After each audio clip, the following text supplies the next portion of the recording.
Hi everyone, so guess what we're driving today? We're driving a 500 Eléctrico, made in Mexico. The California version, of course, sold only in California, and some courageous people imported it into Toronto as well. I've seen a couple. Most of them, surprisingly, in this same exact color. What is it called? The color code? Called? It's orange something, solar orange or something. Yeah, the i3 actually came, and then we have our i3 here. So we're gonna put it side by side just to give you an idea of comparison, and you can probably find them on the pre-owned market for similar prices. Probably BMW is going to be a little bit more expensive, but and this one is actually currently for sale for 13,000. You can have this car tomorrow if you wish. It's listed on Kijiji. We shared it on our Tiva page. So let's jump inside and give you our impressions of how it drives. Okay, so here we go. The gear shifter. It's a button, like with some other electric cars. So it's just D and R and P buttons on the center console. Two screens, which the regular 500 non-electric doesn't have. And then you have the main gauge here, which is digital, which is again different than the standard 500. And keep in mind, this is the previous gen. The 500e was made in Mexico with a 24 kilowatt-hour battery, approximately 130-140 kilometer range, very similar to the i3, with 111 horsepower. So slightly less than the i3, which has 170 horsepower. But on the pre-owned market, I'm sure you can find them for fairly similar prices depending on condition, mileage, etc. So I'm showing 97 kilometers range with the climate on, which is much more than our i3, showing 79 kilometers range at full. In those temperatures. Our i3, mind you, is sitting outside in the cold weather of -10 today, -15 overnight. It wasn't plugged in, it wasn't preheated, so that affects your range. This car has been sitting in the garage and has been preheated, so shows a much nicer, longer range. I'm not sure what the mileage is on the car. We will find out for you. I'm sure it's mentioned in the ad again. The car is currently listed on Kijiji for sale for $13,000 by one of our followers, Craig, who was kind enough to let us drive it. But yeah, it's amazing. We're so excited to be driving the 500 electric for the first time in our lives, and we wish that the Fiat North America and Chrysler would bring a new generation of Fiat 500e, which has a larger battery of 40 kilowatt hours. It also exists in a convertible version and a four-door version with suicide doors, just like the i3. So it would be nice to see some of those models, the new generation Fiat 500es, in North America. Hopefully one day soon. Now with the Stellantis, merger and cars being available supposedly worldwide, but for now, no news on that yet. So here we are, standing on the 500e next to our i3. And the owner is currently driving our i3. So here's a side-by-side comparison of the 500e with the i3. i3 is a little longer, as you can see. Here they are side-by-side. Very similar size, just a tad longer for the i3. Same battery size and everything else. So we're on Lakeshore here. You can see the lake. We're on Lakeshore in Windermere. We're gonna go and shoot driving along the Lakeshore to get some more impressions for you, and make it a small piece maybe on the Gardner on the way back. And thanks again to Craig for letting us drive it. He's got it for sale again for 13,000 Canadian dollars, and so you can buy it. It's listed on Kijiji actually. Okay, we better turn on some heating because it's like -10 outside. Yeah, let's turn the heating on. AC auto. There we go. 16 is good enough. Okay, let's put it in reverse gear. There we go, and we're in drive. Oh yeah, it's a manual. By the way, it's a manual handbrake. We haven't seen one of those. Nice sound. I haven't seen one of those in a long time. All right, let's take it for a quick spin on Lakeshore and maybe a little piece on the Gardner. Drive. There we go. So we mentioned that this car is listed for sale currently. What we did not mention on this screen was an upgrade by the current owner. Normally you only get the digital gauge cluster here in front of you, showing you the speed, of course, the basic information, battery, state of charge, kilometers left. So it was showing just some time ago at the full charge, it was showing 110 without climate and showing 95 with the climate on. So we're gonna go and yeah, it has a very nice pickup, even though it's only 110 horsepower. It's got a very nice pickup. It's a great little runabout for the city, and with the 100-kilometer range, even in the winter, it's pretty cool. It's more than enough range for city driving, for shopping and stuff. For someone who lives, like let's say, in the suburbs, commuting to downtown Toronto for office.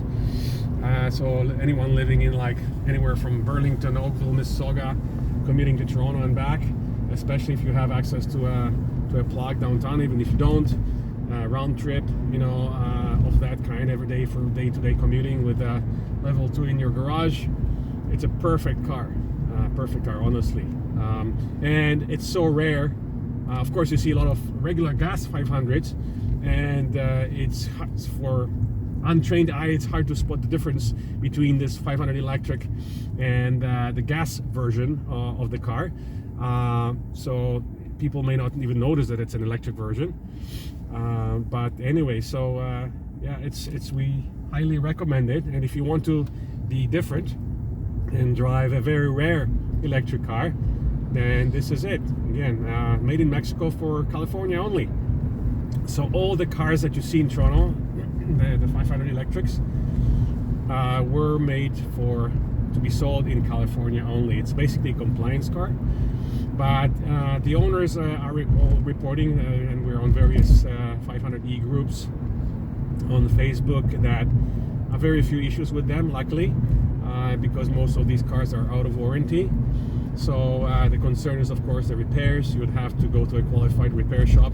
You may have to bring parts from California, you know, but it's this car also shares some of its parts, like a Bosch motor and other things in the battery pack with some other electric cars. So all we need is, guys, you know, more electric car repair shops in Toronto, and then people will have more courage to buy pre-owned electric cars that are out of warranty. We're talking to a few shops that say they are qualified, but we're waiting for some reviews for people who actually use them before we recommend them.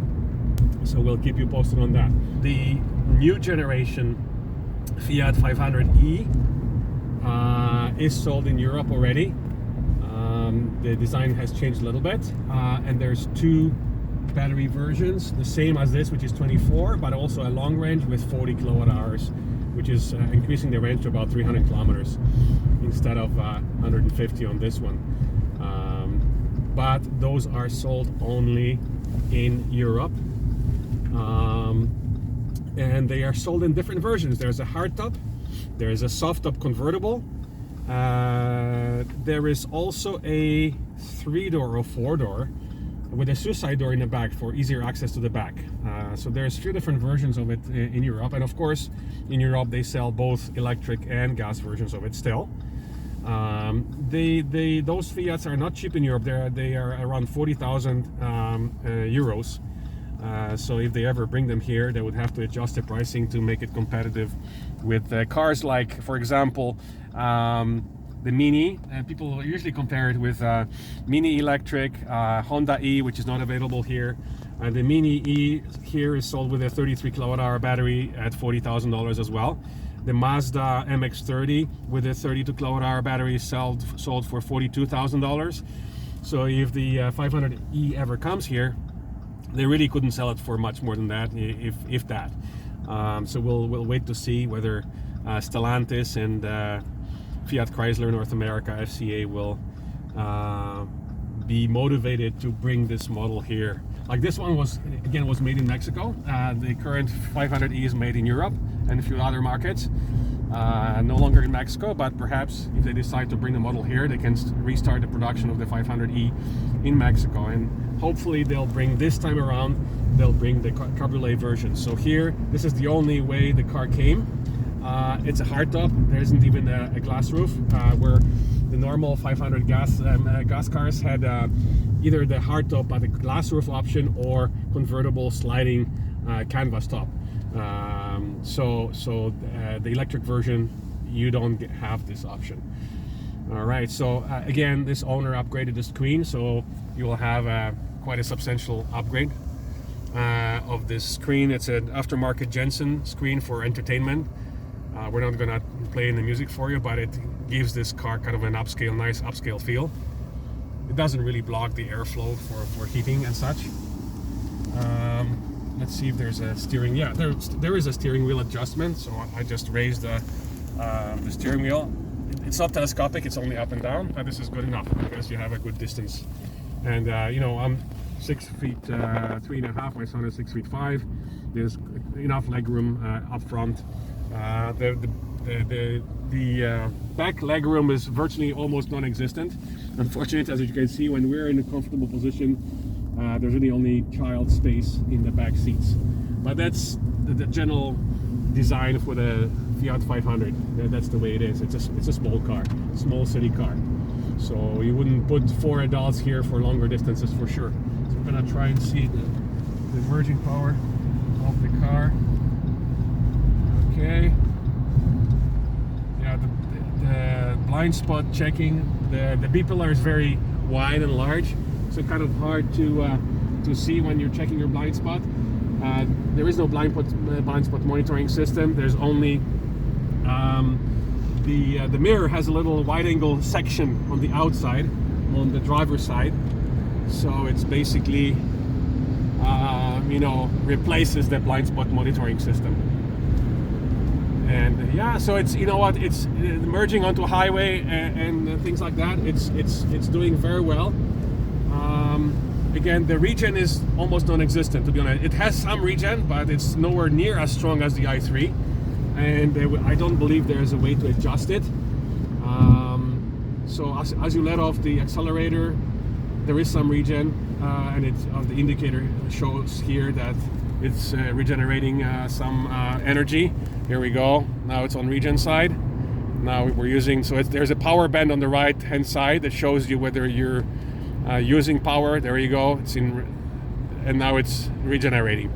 So, but there's no adjustment for it. So it's a very simple electric car, but it's a lot of fun. It's a great design, and yeah, if you want to drive a very unique electric car, that's the way to go. So this concludes our highway test section of the 500e. And again, thanks to Craig, who let us drive it, and hopefully he enjoyed driving our i3 to compare. And this car is again currently available for sale for $13,000, listed on Kijiji. We included the link on our Facebook page. Thanks for watching.